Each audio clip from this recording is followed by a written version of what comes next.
5 సంవత్సరాలు ఎమ్మెల్యేగా పనిచేసేటువంటి వ్యక్తి, ఒక నియోజకవర్గానికి ప్రధాన పార్టీ ఇన్ఛార్జిగా ఉన్న వ్యక్తి, తన ఊర్లో తన ఇంటికి పోవడానికి 15 నెలలుగా చేసిన ప్రయత్నాలు ఎట్టకేలకు ఫలించాయి.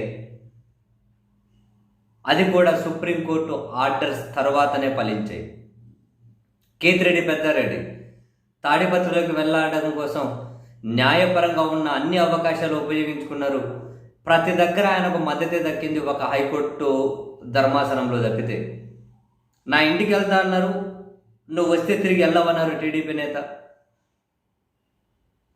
హైకోర్టుకి వెళ్ళారు, ఆయనకు భద్రత కల్పించమన్నారు, పోలీసులు వినలే, ఎస్పీ వినలే, డిఎస్పీ వినలే, సిఐ వినలే, ఏ పోలీసు వినలే. మళ్ళీ కోర్టు ధిక్కారణ పిటిషన్ వేశారు. కోర్టు మళ్ళీ ఆదేశాలు ఇచ్చింది, ఆయన వెళ్తారు భద్రత కల్పించండి అని. అయినా పోలీసులు వినకుండా ఎస్పీ ద్విసభ్య ధర్మాసనం దగ్గరికి వెళ్ళారు, హైకోర్టు ధర్మాసనం దగ్గరికి. ఆశ్చర్యకరంగా ధర్మాసనం స్టే ఇచ్చింది, ఆయన వెళ్ళనీయకుండా, కేతిరెడ్డి పెద్దారెడ్డి వెళ్ళకుండా. తర్వాత ఆయన సుప్రీంకోర్టుకి వెళ్ళారు.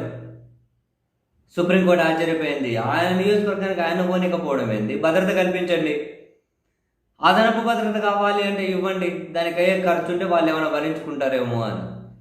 మరి ఆ నియోజకవర్గానికి ఆయన పోనీకపోవడం ఏందని సుప్రీంకోర్టు తీర్పిచ్చింది.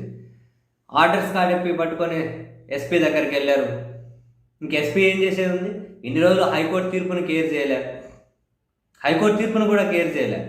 ఎక్కడైనా నువ్వు ఈ ఊర్లోకి వచ్చావంటే తిరిగిపోవు అని హెచ్చరించిన, వార్నింగ్ ఇచ్చిన వ్యక్తులను అదుపులో పెట్టాల్సిన పోలీసులు వెళ్తామన్న వ్యక్తిని అడ్డుకోవడం ఏంటో నిజంగా అర్థం కాదు. హైకోర్టు ఆర్డర్స్ ఇచ్చినా కూడా మరి ఇవన్నీ అప్రజాస్వామికం కదా. ఏ రోజుకైనా అప్రజాస్వామికం తలవంచాల్సిందే కదా, వెనకడికి వేయాల్సిందే కదా. చివరికి ఈ విషయంలో జరిగింది కూడా అదే కదా.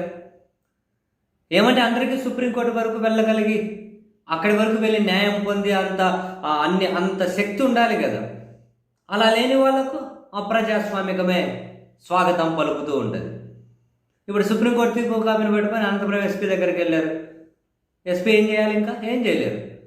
అందుకని ఈ నెల 5వ తేదీ తర్వాత మీరు తాడిపత్రి వెళ్ళండి, మీ ఏర్పాట్లు మీరు చేసుకోండి, అండ్ పోలీసు భద్రతకు అయ్యే ఖర్చు ఎంతనో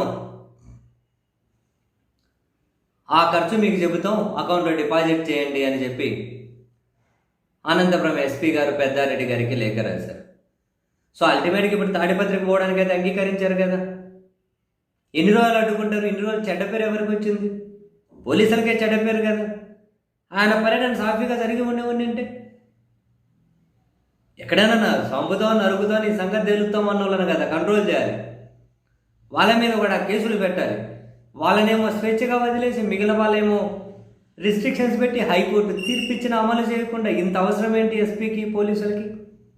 అంత అవసరం ఏంటి? ఎవరైనా కనుక ఒక నియోజకవర్గానికి పోనీ కూడా ఆపగలుగుతారా? ఇప్పుడు సుప్రీంకోర్టు ఏం చేసింది? పంపించింది. ఇప్పుడు పోలీసులు ఏం చేస్తారు?